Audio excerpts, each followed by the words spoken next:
ജീൻസിന് correct ഷേപ്പിൽ നിൽക്കാനായിട്ട് elastic ഇടുന്ന വീഡിയോ ആണ് ഇന്നത്തെ വീഡിയോ. അപ്പോൾ കുഞ്ഞു പിള്ളേരാണെങ്കിൽ എല്ലാവർക്കും ഒരുപോലത്തെ അരവണ്ണം ഉണ്ടാവില്ല. അപ്പോൾ നമ്മൾ നോർമലായിട്ട് മേടിക്കുന്ന ജീൻസ് ആണെങ്കിലും ചില പിള്ളേർക്ക് അത് ലൂസായിട്ട് ബെൽറ്റ് ഇട്ടിട്ട് കുറേ ടൈറ്റ് ചെയ്യേണ്ടി വരും. അപ്പോൾ അതിനായിട്ടുള്ളൊരു ഈസി മെത്തേഡാണ് വീഡിയോയിൽ കാണിച്ചിട്ടുള്ളത്. നമുക്ക് ബെൽറ്റ് ഇടുന്ന ലൂപ്പിൻ്റെ ഭാഗമായിട്ട് ഉള്ളിലേക്ക് 2 കട്ട്സ് കൊടുക്കുക. വീഡിയോ കണ്ട് നിങ്ങൾക്ക് മനസ്സിലാവുന്നുണ്ടാവും.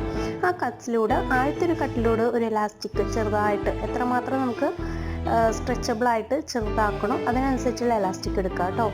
എന്നിട്ട് ഒരു സൈഡിൽ അത് അടിച്ചു കൊടുക്കുക. എന്നിട്ട് ആ ഹോളിലൂടെ ഇട്ടിട്ട് നെക്സ്റ്റ് ഹോളിലേക്ക് എലാസ്റ്റിക് വരുത്തിച്ചതിന് ശേഷം അവിടെയും ഒന്ന് അടിച്ചു കൊടുക്കുക.